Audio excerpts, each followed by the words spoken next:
What do you do when your wife treats your love like a paycheck? Never enough? Never right? Ethan gave everything to his marriage, but one cold sentence shattered his world. What started as heartbreak became a silent war, and his quiet revenge would leave her reeling. You want intimacy? Earn it. The words landed harder than a slap. No buildup, no softness, just cold dismissal tossed over her shoulder as she dabbed cream under her eyes. I stood there, frozen mid-reach, my hand falling back to the mattress like it didn't belong to me. She didn't even flinch, didn't turn, just kept up her skincare routine like she hadn't just gutted me. Excuse me? My voice cracked on the way out. You heard me. She didn't blink, didn't stop. You act like affection is something you're owed. It took everything I had not to laugh or scream or crumble. I had worked 50 hours that week, then came home and cooked, cleaned, made sure the bills were paid, listened when she vented about her day. I didn't ask for applause, just presence, connection, something. You think I'm not trying? I asked. You think I'm not exhausted too? She shrugged, reached for her mascara, and kept going. Still no eye contact. Still no acknowledgement that her words had just ripped something loose in me. I reach for you every night, I said, quieter now. Not just for sex, for closeness, because I love you. She finally paused, brushed midair. Then maybe try loving me like I'm not another item on your to-do list. That one hit different. I rocked forward, like the air had been sucked out of the room. That's what you think? That this is all just obligation to me? She said nothing. Didn't need to. Her silence screamed louder than any insult. I stood up, shirtless and stunned, trying to understand how we got here. How the woman I married had turned into a stranger who could weaponize indifference with surgical precision. I'm not going to beg, I said. She nodded like she'd expected that, like it was all going according to some private script. I walked out of the bedroom and sank into the couch, staring at the dead TV screen. I saw my own reflection, tired, beaten down, barely recognizable. That moment was when I started questioning everything. My name is Ethan. I'm 35. I work logistics for a regional shipping company. It's not glamorous, but it's stable, like I thought our marriage was. Laia and I had been married 6 years. We lived in a small 3-bedroom house in a quiet Ohio neighborhood. She loved decorating for holidays. I mowed the lawn every Saturday. We weren't passion and fireworks, but we were steady, committed, or at least I thought we were. But lately, Laia barely looked at me. Conversations turned into nods, dinners into silent meals, intimacy non-existent. I felt like a tenant in my own home, like I was paying rent in effort while she counted down the days until the lease expired. I couldn't even tell you when it started, when the spark dimmed, when she stopped asking about my day, when she started sleeping in the guest room. All I knew was that night marked a point of no return. I lay in bed alone, staring at the ceiling, listening for signs she might come in. She didn't. The next few days played out like a silent movie. We moved around each other without speaking. I made dinner. She took a picture for Instagram and said nothing. I watched her laugh at her phone the way she used to laugh at my dumb jokes. I caught myself staring. She looked up. Do you need something? She asked. No, I lied. Just tired. She went back to scrolling, and I sat there realizing it wasn't the lack of love that hurt the most. It was the lack of grief. She didn't seem sad, or conflicted, or even annoyed. Just indifferent. That's when it clicked. Something was broken, and I couldn't fix it alone. By the end of the week, I was running on fumes, mentally, emotionally. I made her favorite meal one night, lemon chicken and garlic green beans. She barely touched it, didn't even look at me. I started scrolling through old photos, trying to remind myself of better times. Birthdays, road trips, dumb selfies in gas station bathrooms. We looked happy. She looked happy. I started wondering, had it all been real, or had she been playing a part until she got bored? The final push came that Sunday.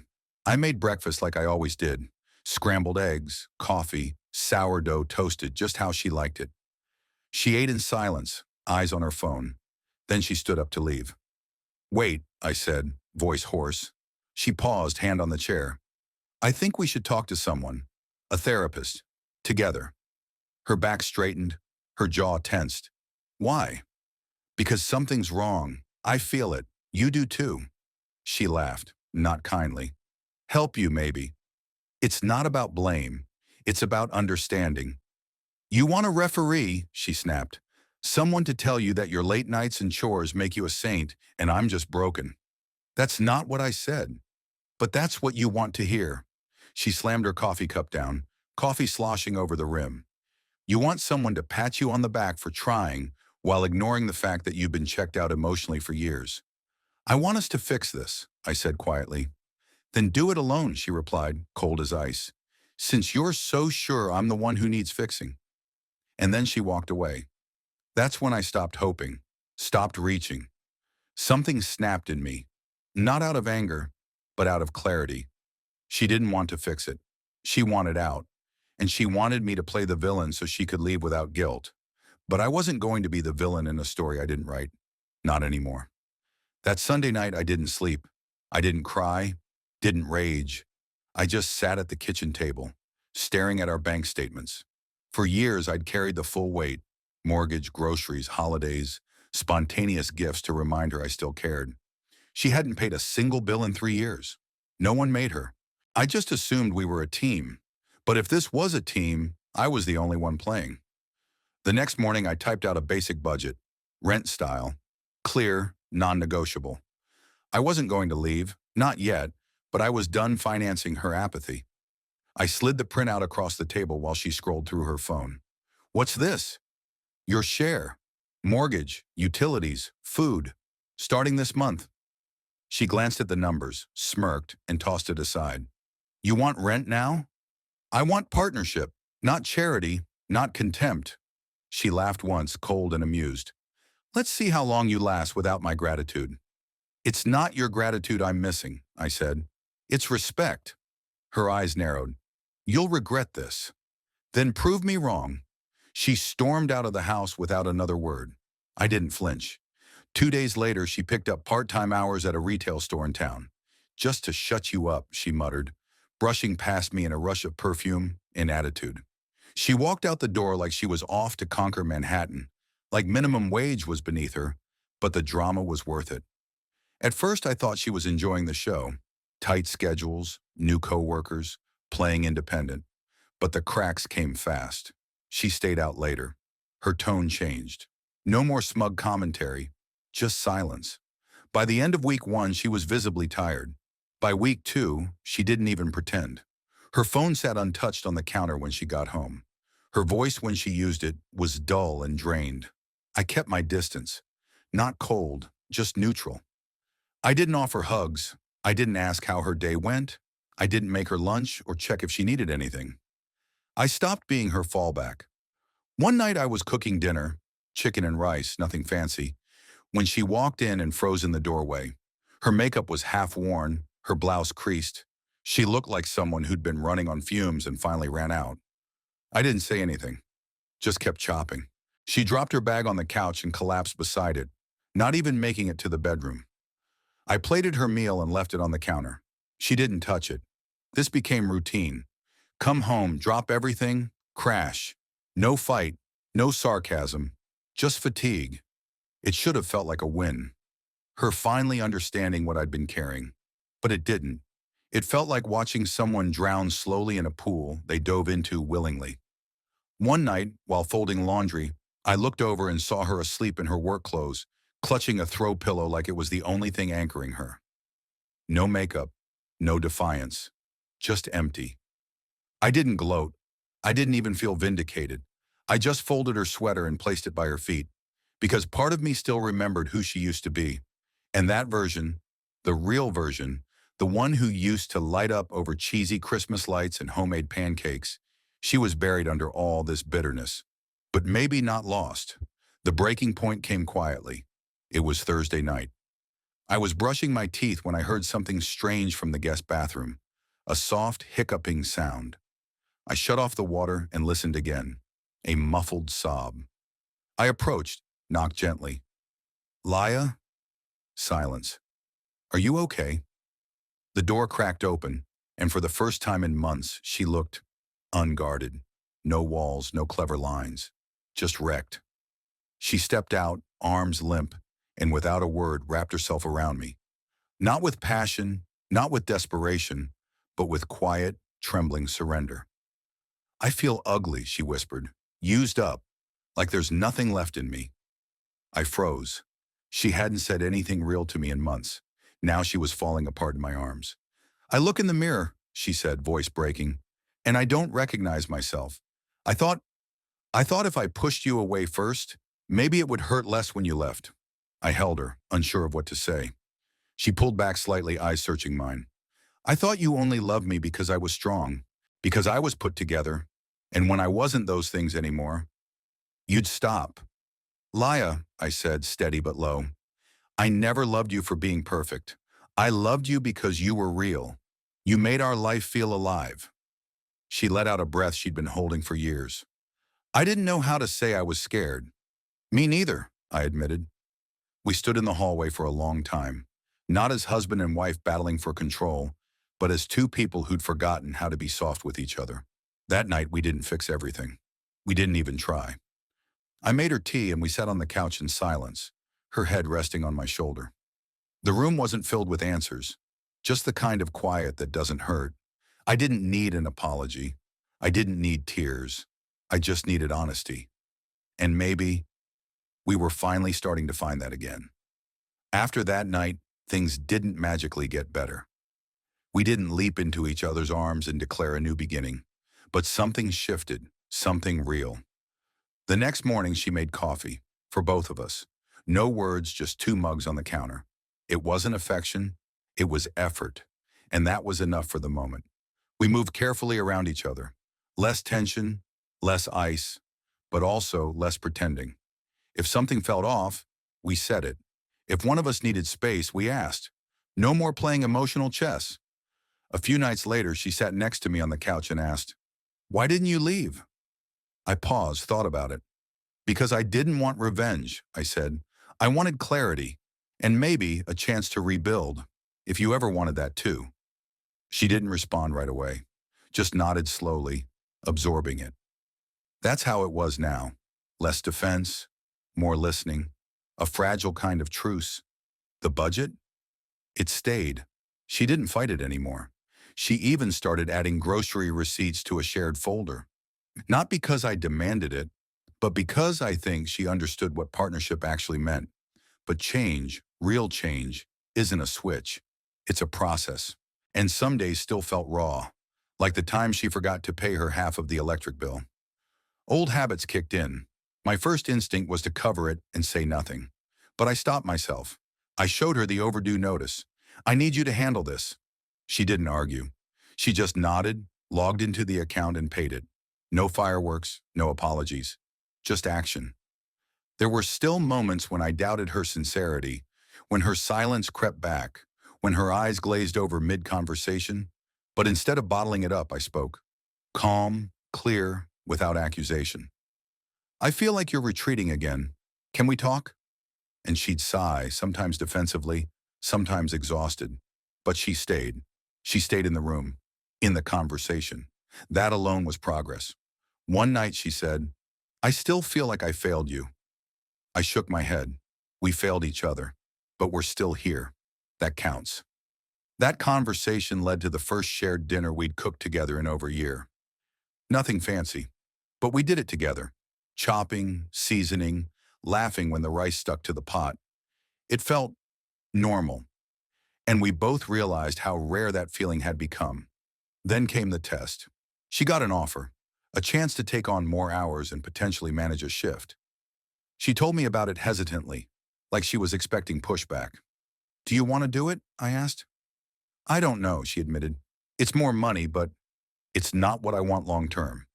Then say no. We'll figure it out. She looked surprised. You're okay with that? I'm okay with you being honest about what you need. We're not just surviving anymore. We're rebuilding.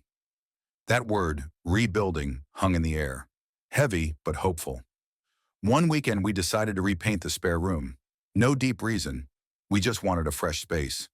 The act of doing something physical together, with music playing and no underlying tension, it reminded me of the early years, before everything got complicated. Halfway through, she smudged paint on my arm, smirking. I retaliated. We ended up laughing, covered in streaks, and for a moment, it felt like the ground had steadied beneath us.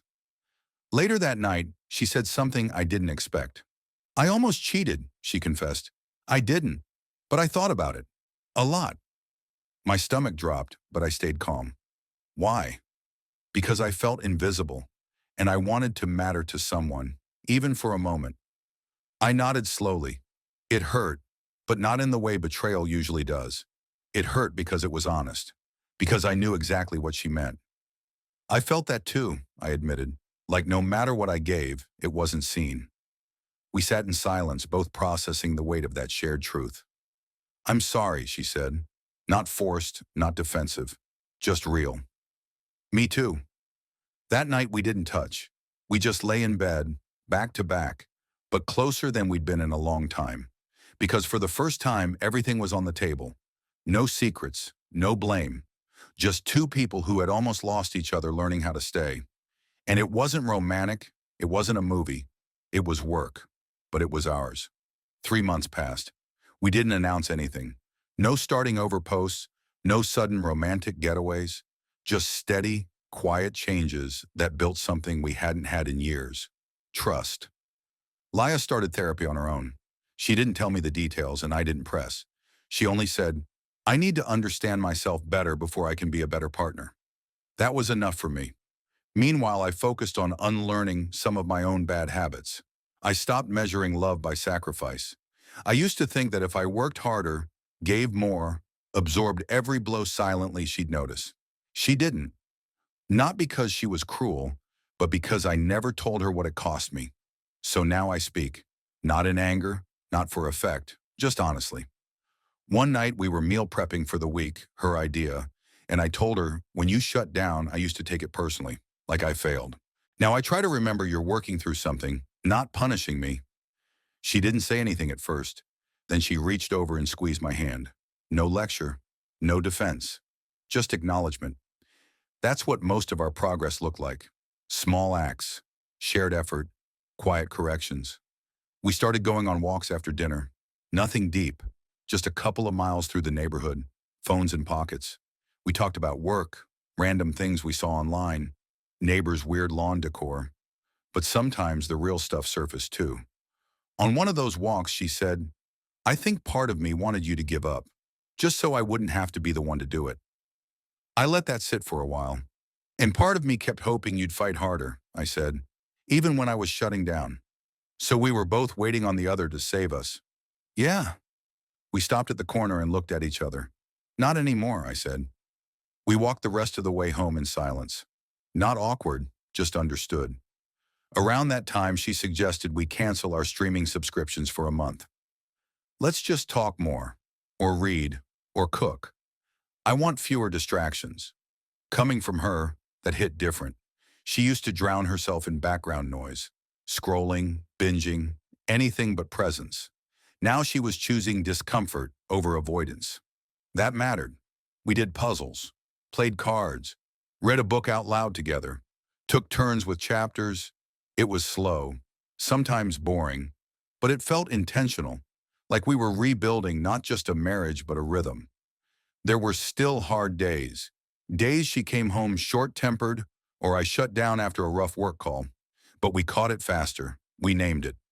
Today's a rough one. I need a little patience. I'm spiraling. Can we talk before it gets worse? It wasn't always clean. Sometimes we argued, but even our arguments changed. No yelling, no accusations. Just frustration voiced in real time, not months later after it had hardened into resentment. The turning point came during a visit with her family. We were at her sister's house helping set up for a birthday party. Someone made a passive-aggressive comment about marriage, and Laya didn't laugh it off like she used to. She said, honestly, we almost didn't make it, but we're still showing up for each other. That's what matters. It wasn't performative. It wasn't meant for attention. It was just the truth. I looked at her and knew she believed it. Later in the car, she asked, did that bother you? Me saying that? No, I said. I was proud of you for not sugarcoating it. She smiled. Not big, not dramatic, just real. We got home and went about our usual routine. Dinner, dishes, a bit of reading. As we were getting into bed, she turned to me and said, "I'm glad you stayed." Me too. Not just stayed physically, she clarified. I mean, emotionally. You didn't disappear, even when I made it hard. You disappeared too, but you came back. That counts? She asked. It does when you fight to stay. She leaned in, rested her head on my chest. I still feel scared sometimes, like I'll mess it all up again. So do I said. But maybe the fear means we're doing it right now, that we care enough to not take it for granted. She was quiet for a long time after that. Then almost like a whisper, she said, I don't want to go back to who I was. I don't even recognize that version anymore. You're not her anymore, I said. You changed. I did too. That's the point. And it was. This wasn't a return to some lost golden age. This was something new, something shaped by everything we survived, everything we admitted, and everything we were still working through. It wasn't perfect, but it was honest. And for the first time in a long time, that felt like enough. The real test wasn't whether we could survive a crisis. It was whether we could live honestly once the dust had settled. 6 months after the breakdown, we were no longer walking on eggshells. We didn't pretend things were back to normal. Normal was what broke us in the first place. We operated under new terms, spoken, simple, and mutual. First, no silent treatment. If something was wrong, we said it, even if it came out messy. Second, no scorekeeping. If one of us did something kind or helpful, it wasn't a chip to cash in later. It was part of being a team. Third, accountability goes both ways. If we slipped, we owned it. No justifying, no shifting blame. It wasn't some grand agreement we signed. It was how we lived now. Quiet rules we practiced daily. Our conversations got better. Not just deeper, but lighter. We laughed more. Not like strangers trying to remember how, but like people who'd finally made space for each other again. We still argued sometimes, but those moments didn't spiral into emotional warfare. One Sunday morning, we disagreed about how to handle a small financial hiccup. 2 years ago, that would have turned into cold shoulders and 3 days of avoiding eye contact. This time we paused, cooled off, and returned to the conversation without trying to win it. Laya started volunteering at a local shelter. It gave her something outside the house, outside us. A space where she felt needed for who she was, not what she looked like or what she could provide. I saw her come home with a kind of calm I hadn't seen in years. And I told her that. She smiled. It feels good to be useful and not just trying to prove I matter. You always mattered, I said. I didn't believe that, but I'm starting to now. One night we hosted a small dinner with friends. Nothing extravagant, just people who'd stuck with us through the worst. During dessert, someone joked about how marriage is a trap unless you learn to lie well. Everyone laughed, except Laya. She said, I used to think being honest meant showing your best side. Turns out it's more about showing your worst moments and not hiding from them. It got quiet, but no one disagreed. After everyone left, I asked her, was that for them or for you? She shrugged. Both. Later that night, as we cleaned up, she said, I don't regret hitting bottom. I hate what we went through, but I don't regret facing it. Same. You know the version of me who used to think your affection was a checklist to complete? I nodded. She was scared and kind of selfish, but mostly scared. She's gone? She's still in here, but she's not in charge anymore. That was the kind of honesty we lived in now. Not declarations, not redemption arcs, just clarity. A few weeks after that, we drove out to the edge of town. It was her idea, just to get out of the house, no destination. On the way back, we stopped for gas. While I filled the tank, she bought snacks. When she came back, she handed me my favorite kind of chips, something I hadn't mentioned in months. That was love now. Not gifts, not big words, just small acts that said, I see you. In the fall, we took a short trip to Asheville, walked the trails, talked about nothing important. On the last day, we sat on a bench overlooking the valley. She said, I used to think love meant never letting people see you fall apart. And now, I think love is when someone sees you at your worst and doesn't walk away, but also doesn't let you stay there. I nodded. We didn't need to say much else. We drove home in comfortable silence. That was new too. Not the kind of silence that hides tension, but the kind that lets you breathe without fear. When we got back, we made dinner together. Afterwards, she took my hand and led me outside. We sat on the steps in front of the house, watching nothing in particular. Then she said, "I love you." Not a habit, not a reflex, not a peace offering, just the truth. "I love you too," I said. No strings, no conditions. And this time, we both believed it.